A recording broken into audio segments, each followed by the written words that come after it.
Hey guys, welcome back to another ERF podcast. Tonight we're going to talk about how going heavier doesn't always equal getting stronger. So we all love hitting new PRs, but if this becomes the focus of our training, eventually form will start to break down and small cracks in performance will start appearing. Overtraining is one possible side effect, but besides that, injury is another big one. As the saying goes, you don't rise to the level of your ambitions, you fail to the level of your systems. Your technique is a big part of your system that you build to see you through safely and consistently. The more concrete it is, the more solid your training will be, even as you chase new PRs. All too often, it's easy to be tempted to go bigger and heavier by any means necessary. This is once again ego getting in the driver's seat, but I can tell you as a seasoned pro of enough ego-fueled injuries that good reps over big numbers is the key to success and how the most accomplished lifters train. A few years back, I went to a strength and conditioning seminar in Miami, and I heard something that stuck with me about training and life. Everything you want has a price. It's up to you to figure out whether that price is worth it. Seems fairly common sense, right? But consider this in our context today. There's a price you pay for quick wins, pushing too hard regularly, or not establishing a solid foundation for what you're doing. On the other hand, the trade-off for taking a measured approach might be that you don't hit new numbers as often as you'd like, but I'd argue it's worth it if it keeps you in the game and making consistent progress indefinitely. Small steps instead of huge jumps. I've seen people lift heavy for 6 months and stop training for another 6 because of pain. Okay, so now that we understand the problem, and I've made a believer out of you since you made it this far, let's talk about how to turn your strength training into practice that gets better and better over time. To start working like this, there are 2 key variables to keep in mind: your intensity and your tempo. Your intensity, or how hard and heavy your lift or movement is, should be at a manageable level. Think 50 to 70% tops of what you can actually do. Your tempo is the speed of your lift or movement. The more deliberate and slow you can move through it, the more control you're teaching your body.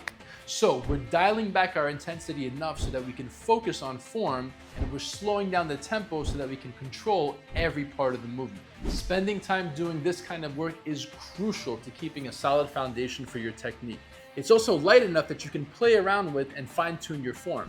After all, what you do in practice will hold up once it's game time. And as you move up and hit new PRs, you'll want to re-spackle cracks in your technique that will eventually pop up working at your new 50 to 70% intensity. Every technique has its own cues to bear in mind, but there are some things you can apply to all lifts that will improve your performance while allowing you to focus on your technique. First, engage your core before you move. This can't be stated enough. All your movement stems from here. The more engaged your core is, the stronger and safer your move or lift will be. It's also what you'll want to use as you're learning new movements you can't quite control, as it does have a stabilizing effect. Second, control every rep. Earlier, I mentioned tempo. Opposite end of what I'm talking about is when you use momentum to get through your lifts. Good examples of this is bouncing the bar off your chest in the bench press, bouncing through the bottom of your squat, or touch and go deadlifts. I can tell you from experience with the bench specifically that bouncing a heavy bar off my chest led to an annoying injury that lasted about 2 years. You won't be able to go as heavy exercising control as you would using momentum, but I guarantee you without a doubt you'll get stronger sooner for it with no injuries. Third, always leave something in the tank. Your body keeps track of what you do. Make sure your last rep was a good off-ramp to your set and not you crashing through it. Technique is the key to longevity. If we're chasing a rep that looks rough, eventually our training results will be as well.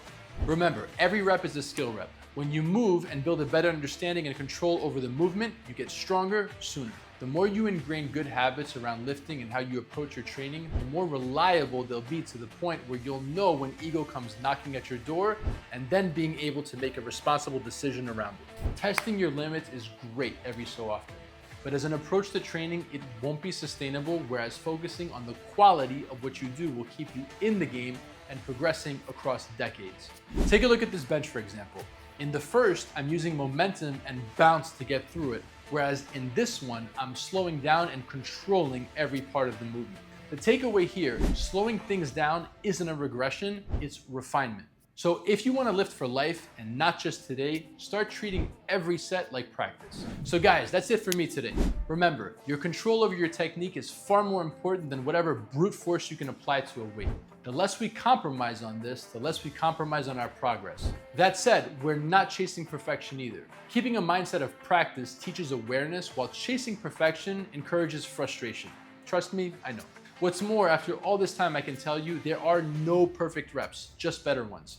Improvement, not perfection. So if you want to refine your form and train strong for life, book a free 30-minute strategy call at geteverreadyfit.com. We'll help you build technique that lasts.